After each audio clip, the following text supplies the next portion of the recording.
Hello and welcome to Slow Pit Stop, the international Formula One podcast by fans for fans all around the world.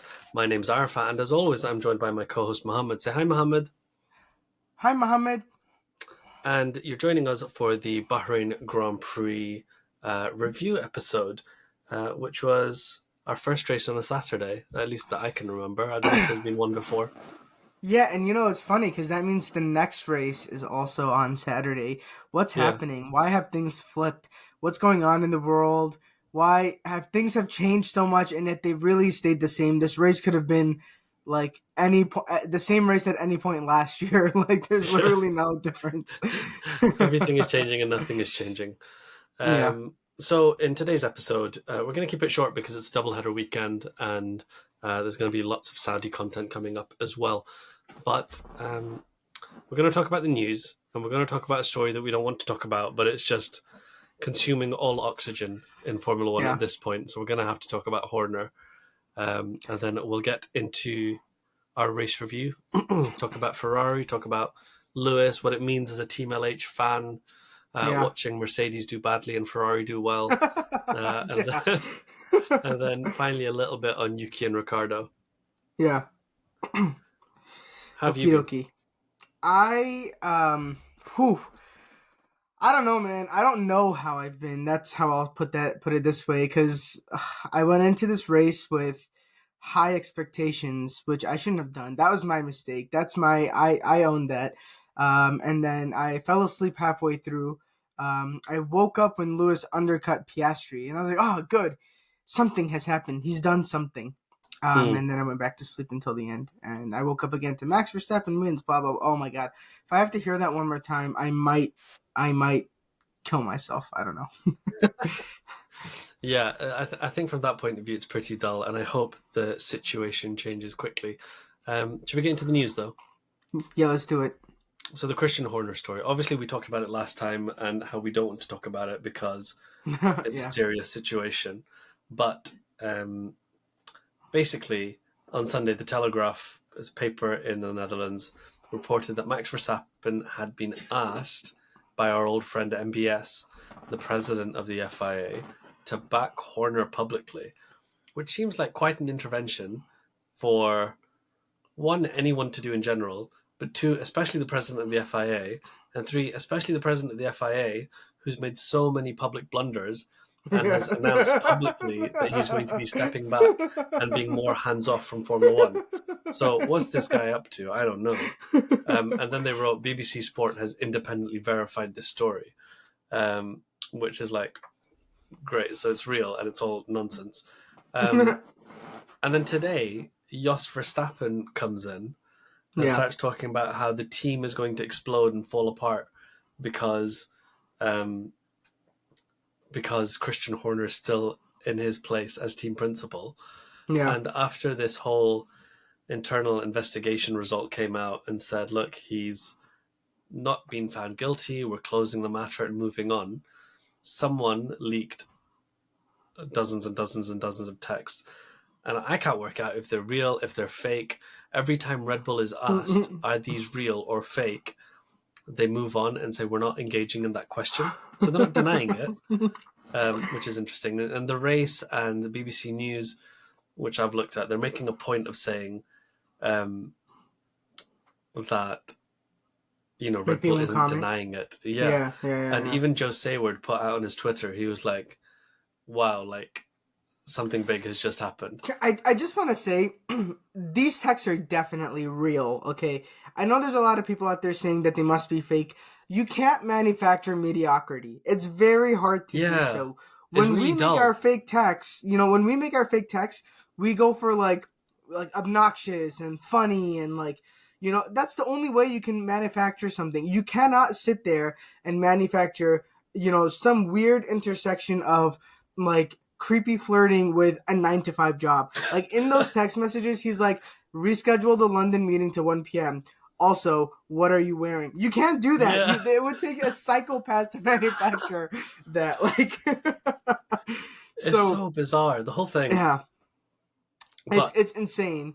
But I'm happy that it came out because I think everyone deserves to know what the allegations were. because before that we didn't even know what the allegations were. Some people thought maybe he was just being like a mean boss, or he had like tight deadlines, or he was like, no, work from home, come to the office. Clearly it's not Yeah, any of it's really that. tricky. I think a lot of other team bosses were calling for more transparency. I think they didn't expect a full leak of all the text messages as transparency. But basically, like, yeah, Red Bull have been super secretive about this. Mm-hmm. And I think it's that thing. If you're very secretive about something, it leaves lots of space for Yeah, rumors and yeah, speculation, which just causes more problems. absolutely. Um, but the whole intervention by Jos Verstappen today is very interesting. How did we get here, Mohammed? So I mean, okay, definitely 1,000,000%. This is a power struggle within Red Bull that started when Dietrich Mateschitz him when he passed away, Yes. because he was Christian Horner's big supporter. Yeah. He had a lot of faith in him. He passed away, and now there's a power struggle between, it looks like, Mm. Helmut Marko's camp and then the like Thai side of Red Bull, their camp. And they're the ones who back Christian Horner, and Helmut Marko's side Yeah. doesn't want Christian Horner there. And Helmut Marko and Jos Verstappen are together because Helmut Marko picked Max Verstappen up and gave him his career. Mm. Jos Verstappen recognizes that there is a power struggle. Somebody found out about this complaint, weaponized it against Horner, tried to Yeah. use it to take him down. It didn't work.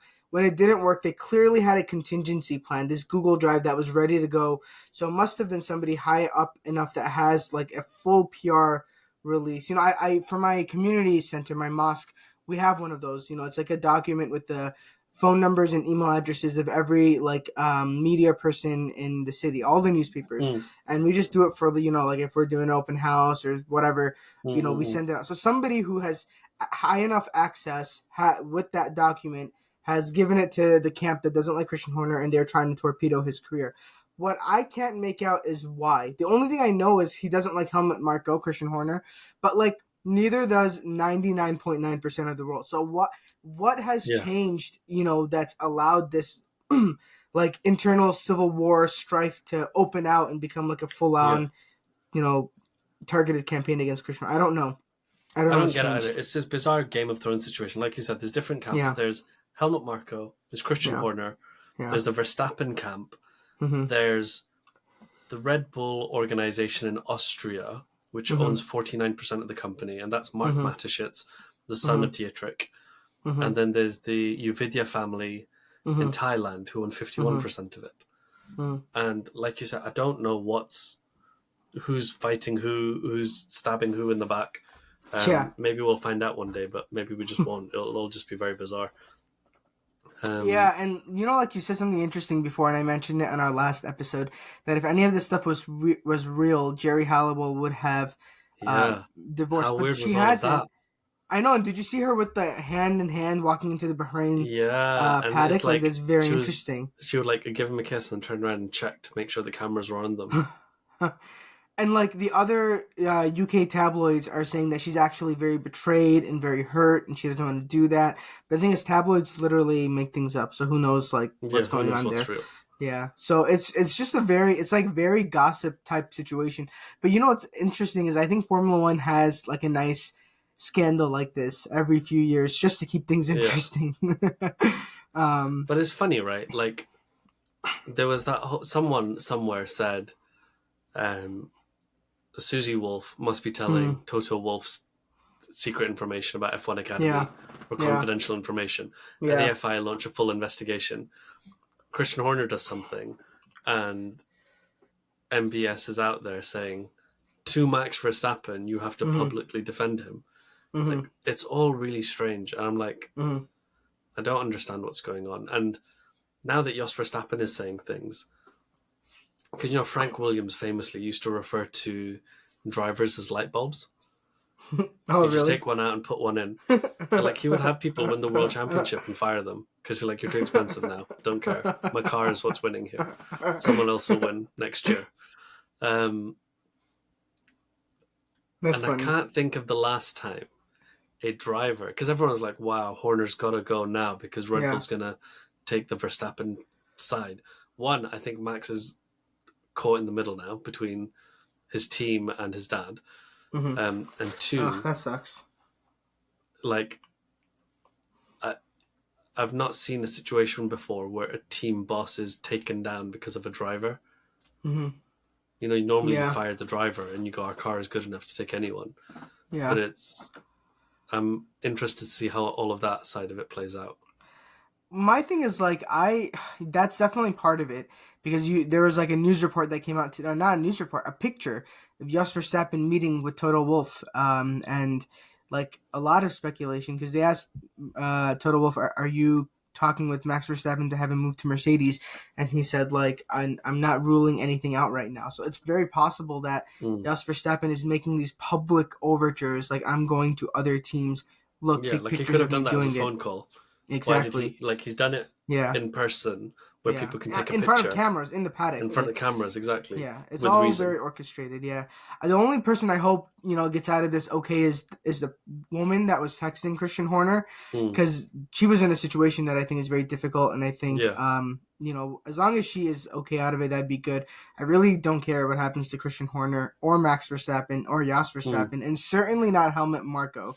So, yeah, I don't know, but it would be interesting to see how it plays out, and yeah, I wanted to avoid commenting on this for so long, but it's the news cycle, the news story in the cycle. What can you do? I'm texting you something. Okay. Because I can't say it on the podcast. Okay. But it's in relation to the leaked text messages, and this was what someone sent to me, and I need to send it to you. Okay. I'm waiting for you to send it. Yeah. Okay.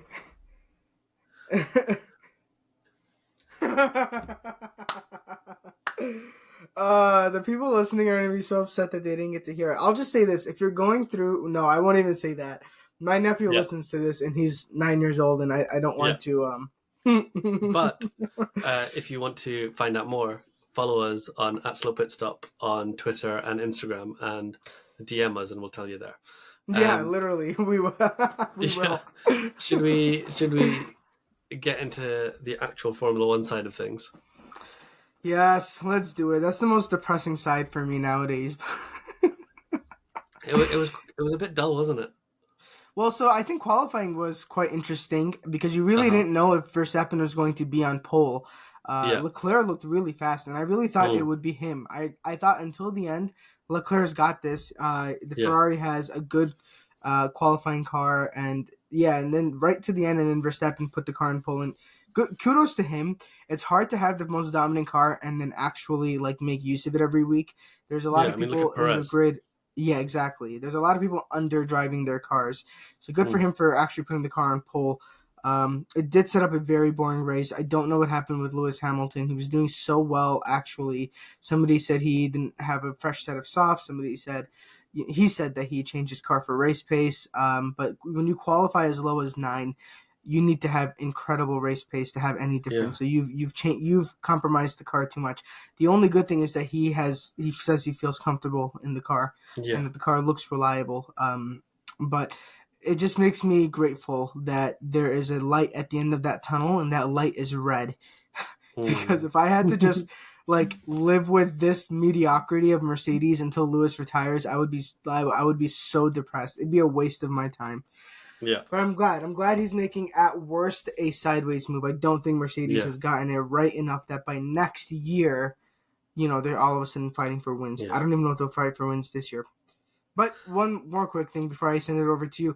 Toto Wolff did say that they were fighting issues this race and that he expects the car to be faster. So it's possible they will be. I don't know. I think from testing, it looks like Red Bull is obviously the fastest. Yeah. And then Ferrari second. There's a big question mark over Mercedes, and then it's sort of McLaren, Aston Martin.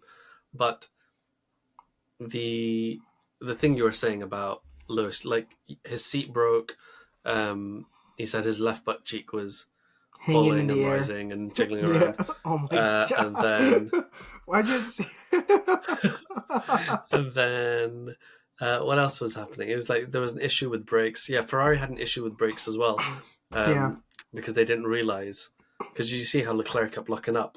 Yeah, like every 20 seconds. They said in testing they didn't run in dirty air, and they didn't realize how much their brakes would overheat as soon as they were in dirty air. So that was a problem for them. Yeah. But what I'm hopeful about is what I wanted to see from this year was Ferrari didn't explode, right? I Yeah. didn't want Red Bull to be fighting Mercedes all the way really far ahead and Ferrari to be in a lonely third place. Mm-hmm. And last year, Ferrari had very good qualifying pace, Mm-hmm. but it disappeared in the race. The advantage the Red Bull has is the aerodynamics are such that they're kinder on their tires and don't take Mm-hmm. everything out of them, so can Mm-hmm. maintain good performance for longer, Mm-hmm. rather than instantaneous performance for a lap. Mm-hmm. And Ferrari have fiddled with their car to have better race pace rather than Mm-hmm. blistering qualifying pace. They're Mm-hmm. still nowhere near Red Bull, Mm-hmm. but at least they're correcting the issues they had in the last car. And you Mm-hmm. can almost see this in their baby car, the Haas. Mm-hmm. Remember, the Haas would just burn through its tires. Yeah. Whereas Magnussen and Hulkenberg. Hulkenberg, they didn't finish last. They were sort of there. Mm-hmm. Where were 12th? One of them finished or something? Yeah, and Hulkenberg qualified quite high and didn't necessarily Yeah. like finish Well, no, this is 18th. what they That kept happened doing last last year. year. They would qualify high Yeah. and then fall backwards. Whereas Yeah. they were able to stay in the mix and around the cars they were around. Yeah. So I think Ferrari are solving those issues, and hopefully they'll solve them even more by Yeah. next year. Um, Yeah. but so Yeah. that's the light that I see for Lewis. I hope so. It's tough for what I want out of this year. I know it's the last ride with Mercedes, and people are making a big deal about that. They want him to go out on top, but I don't know really what that. He's not going to win a championship this year. No, Is this Verstappen's fourth or fifth? it'll be fourth. Ugh. All right, fine. Shall I But tell you what I think will be an amazing result for Lewis? yes, win. Just one race win. One race Yeah. win. And that'll be a good result out of this year, I think. 2 years without race wins, incredible. Yeah. But yeah, I think a race win would be incredible. Yeah. I mean, if qualifying at Bahrain was indicative of anything, the field is closer. But then again, like you said, the race showed that they're like miles ahead. So really, I guess we don't know after one data point of Bahrain what was going on, and two teams were, having issues. If you were to take away the issues and kind of just look at the very start of the race, I would say Red Bull is a step ahead, but Ferrari and Mercedes are equal. Yeah. And then McLaren, and then just behind them Aston Martin, and then behind them is like amalgamation of VCarb and Sauber and Haas. I think right and then now at the you end could is call Alpine. the top half of the championship. Yeah, But the bottom half, I have no idea. yeah. Who am I missing? So I mean, VCarb's on there. They're not bad. And then Sauber. And Alpine, then Williams, Alpine. Haas. Oh yeah. Williams is who I was missing. So I think from bottom up right now it goes Alpine. I think is the worst. But the thing is, Alpine probably has room to improve. They're going to be like McLaren. When McLaren was like P19, P20, and then like just made a couple quick changes. That's what's going to happen with Alpine. Williams and Haas, it's yet to be seen. And then right now, I think equal are Minardi and Sauber. I think Minardi and Sauber are on equal footing. So it'll be interesting to see how the rest of the field plays out. But I'll be honest, I don't really care. I want to know how this Mercedes Ferrari thing plays out for next year. Speaking of the rest of the field, should we get into Yuki and Ricciardo? Oh my God, yes! Tell me about that. So, Daniel Ricciardo and Yuki Tsunoda, same team. They're driving what, 13th and 14th or 12th and 13th, something like that. Yeah. Ricciardo's on a different strategy. He's got soft tires, and he's told, Tsunoda is told to let Ricciardo by, because Ricciardo might get ahead of the Haas in front of them and take 12th place. Neither of them are going to get points, but 12 and 14 is better than 13 and 14. Mm-hmm. Yuki's upset about it. Understandable. Mm-hmm. But then the real shocking thing is at the end of the race, he dives his car up the inside of Ricciardo as if to crash into him and gets really mad about it publicly. That I found really strange. What did you think? Yuki has always had like a temper issue. We've thought it was funny for a while. But I think it was there's a situation similar. I don't remember where, maybe Singapore, maybe Spain or something last year, where Mercedes should have done the flip with George and Lewis earlier, but they waited too long, which allowed Carlos Sainz to attack. This is kind of the same thing. They should have flipped Daniel and Yuki earlier if the idea was Daniel, you can now try and overtake Kevin Magnussen. And then if you can't overtake him, you can flip back and Yuki can have his spot back. That's the way it should have gone down. Otherwise, the way it went down really made it look like team orders for no reason. Like, I was like, this is the first race of the season, and a lot of people online were like, no, Daniel has to prove himself. He can't just demand team orders. And I think the whole idea of we're trying to overtake the Husk is kind of lost in that. And then, of course, Yuki's going to go and make a big fuss of it at the end. I don't know if they're both fighting for the next Red Bull seat, and that's the undercurrent behind this whole thing. Maybe that's what it is.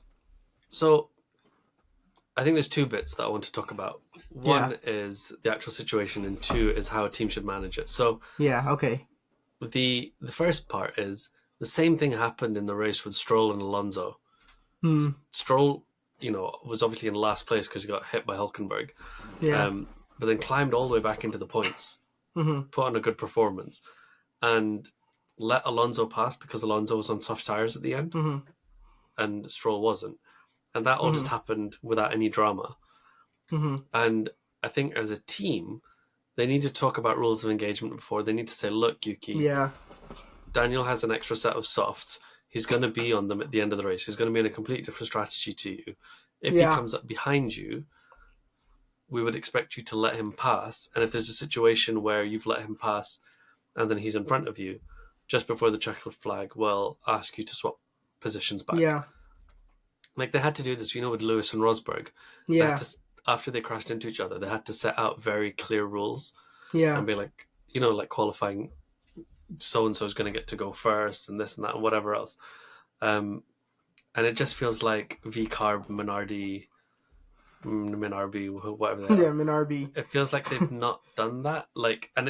When you see the Daniel Ricciardo interviews later, he's like, this was so obvious. We knew this would happen because I had an extra set of soft, and my strategy was always going to be really different. And I think he was like, it's so obvious. We didn't need to talk about it or spell it out as much. Yeah. But it's a shame. I really like Yuki, but...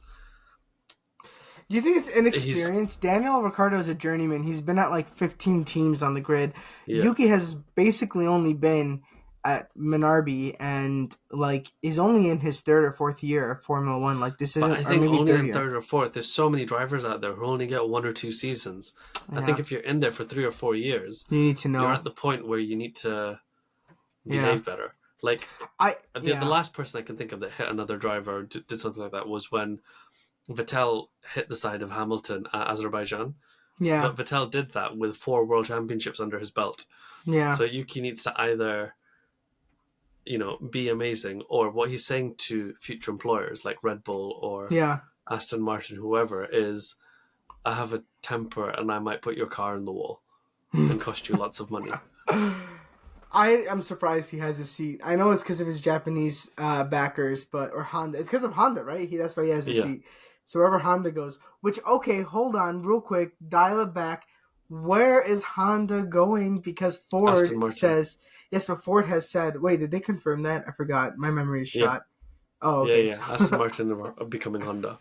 Oh, okay. So that's where Yuki would probably go. Because Ford now has pulled out with Red Bull. At least I think maybe they were already having cold feet and they used this as an excuse. I don't think Ford are bastions of women's rights, but yeah. That's interesting how that's going to play out. I think if Ford pull out completely, because essentially what Red Bull is selling is just naming rights, right? Yeah, they're building the engines in house. Honda has provided all the intellectual property. Yeah, they just needed someone to build an electric motor and put their name on top of it. Yeah. So I think if Ford pull out, it's not that Red Bull will suddenly be without an engine. They'll just have to find someone else to name it, and I think they'll go to General Motors. Ooh. They'll have a Red Bull Cadillac. Wow. And that would be mind-blowing. Andretti is out then. Or Andretti has to pick up Ford. That's the other option. That might happen, because Ford only came in because General Motors publicly said they're going to back Andretti and make their engine. So Ford was like, hey, that's our competitor. We want to do it too. And they're already in, both of them are already in motorsport in America. Yeah. Would be really interesting to see how that plays out too. Man, there's a lot of intrigue. The only thing I wish that could be better is I wish the field was closer. Somebody brought up a good point. No, the field, I think if you ignore Red Bull, the field is the closest it's ever been It's Yeah. somehow Red Bull need to be brought back in line. And it's tricky because you don't want to stamp down innovation. But like I Yeah. said this in the past, I was like, if a team does something, makes an amazing car, they deserve to have a good 1 season. year. Yeah. But something, I saw this other thing being like, make the rules much less restrictive. Let teams do whatever they want, but everything has to be on the public record so that other teams can copy it straight away. Oh, wow. Something. I don't know what the right method How is. much did the FIA truly try to reel back Mercedes? Mercedes fans will say a lot, and Red Bull fans or everybody else fans will say not enough. How much did they actually try to hold back Mercedes? Well, I think they did, but how much they did, like you said, there's an element of bias there, isn't there? Yeah. And the results don't massively reflect that. They do, because I think they had more competition with Ferrari and things. And during the Schumacher years at Ferrari, there were some years where there was competition. There's some years where they had no competition. But I think the system shouldn't be based around pulling back who's in number one. It should be about thinking, how do the teams in second, third, fourth catch up, get up to speed quicker? Do you know what I mean? Yeah. And like this whole sliding scale of wind tunnel time makes sense to me. Yeah. Like if you're further behind, you get more wind tunnel time. Yeah. Hopefully that helps you catch up more. But I wish there was some other thing, like I don't know if a sliding cost cap for if you're at the back or something else. I wish the system wasn't so much about holding back the team in first place, but helping second, third, fourth to catch up. Yeah, I think so. I do think right now for the short term we need changes in regulations that allow us to reel back whoever's in first, because right now we just can't. Like, you're talking about two teams, Ferrari and Mercedes, who have, a history of development and a history of winning. And these teams can't catch Red Bull because of the early, huge leap that they took. And, like, it's not going to change. The only thing that will change is regulation changes to reel back Red Bull, because they're not, like, or increasing the cost cap for Mercedes and Ferrari, which those two teams are the reason why we have a cost cap. Because, like, how else? These are teams that are completely equipped to catch up to Red Bull, and they haven't been able to. So what hope do the other teams have, Yeah. Yeah, I don't know. It's tough. It is tough. So I'm really hoping for a closer closer season. season. Formula One. Yes. So, because we keep talking about the cars, but what I would do is rethink the circuits. Because they're trying to have like 400 races a year, 90% street circuits. They're going after the cash of what city will pay us. Yeah. But actually, I think if someone spent more time thinking about the circuits and making people, you go down a certain development path. So you'd have a circuit like Monza, and let's say certain cars there would be very, very good. Like, for example, let's say McLaren win there. But then you have other circuits that are like high downforce circuits like Silverstone, and let's say Mercedes win there. And then street circuits, let's say Red Bull are the fastest cars on that. So if you did like 25% street circuits, 25% low downforce, 25% high downforce, 25% mixed, and then teams could choose to have a compromised car or like a high downforce car, a low downforce car. And I think that should give you an advantage or a disadvantage at different circuits. Because now everyone has like a Monaco spec car, a Monza spec car. Imagine at the beginning of the year, you had to decide, okay, we're going to optimize ourselves for You get one Monza. spec car, yeah.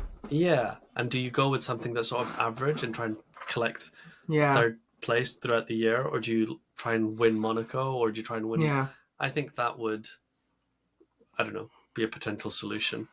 Do you know, you mentioned third place. Do you know what makes me very, very, very happy? It's my favorite part of the whole weekend. What? George Russell qualified third and finished fifth. I get so happy thinking about that. As the Ferraris overtook him, I was so happy. I love it.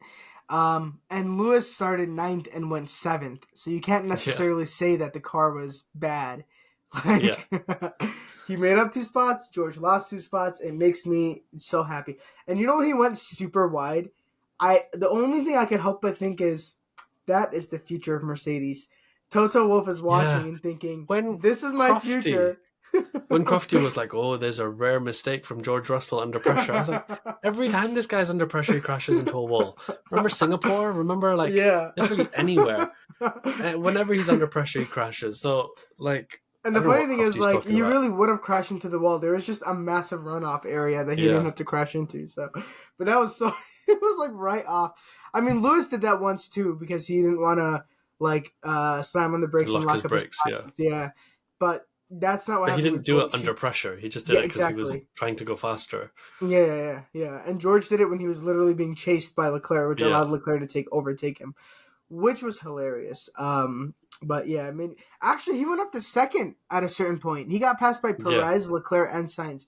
That makes me very happy. I'm gonna take that as my nugget and hope. It's weird, right? The feeling of this year, because you're like, you want the Ferrari to do well. Yeah. You want Lewis to win, but you don't want Mercedes to develop too much. Yeah, it's very easy. I want Ferrari to win second in the championship, but I want Lewis to be second in the championship drivers wise. Yeah. That's what I want. I know what I want now. I'm very clear about it. Let's hope it happens. Yeah. Let's go for that. And I hope Sainz... Do you think Sainz will end up at Red Bull next year? I don't know. You know, it's really interesting. I don't think he's going to leave. He's too valuable to not have his seat next year. The money is him on going to Sauber and being like Team Audi's number one driver. Yeah, and taking Bottas' spot. Bottas is on his way out. But as I watched, but that's in 2 years. race, so he needs his party year, right? 2025. Yeah, but as I watched the race, I was thinking, Ricardo's not doing a good enough job compared to Yuki. Yeah. For me to go, yeah, he deserves to be next to Max. Yeah. So then I'm thinking, actually, is Sainz the person that they're going to put into that car? Yeah, but it's hard to tell because whoever they want as their second driver, they have a very image for them, which is like, gonna do whatever we want, gonna move aside for Verstappen. Maybe Ricardo's better for that. Yeah, definitely. Well, yeah.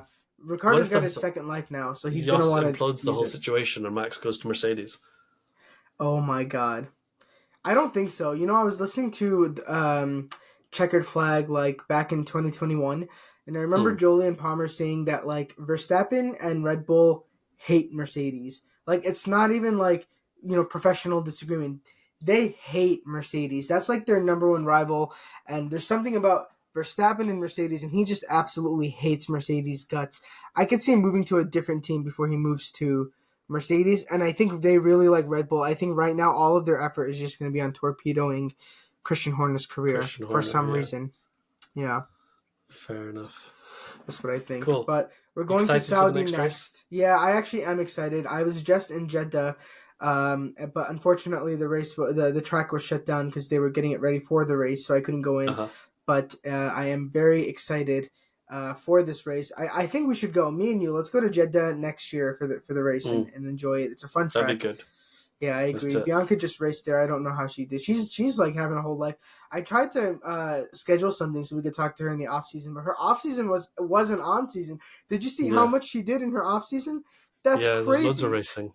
Yeah, she really has not stopped, which is good for her. She needs the pressure, or not the pressure. She needs the practice and she needs to stay in the groove. She's gotten a lot better. You know, watching her race, like I said it before, she has a lot of raw talent, so this just needs to be honed. But yeah, I'm excited for Saudi. I still think Max will win, but I'm hoping Ferrari will be on the podium, second and third or something. Sweet. Thank you very much, everyone, for listening. Oh, and you're watching now as well because we're on YouTube. I know. If anybody cares to watch on YouTube. We figured out how to get video. We're in the 21st century. Look at our faces. Great. But thank you very much. Have a good night, and we will see you later. Bye. Bye.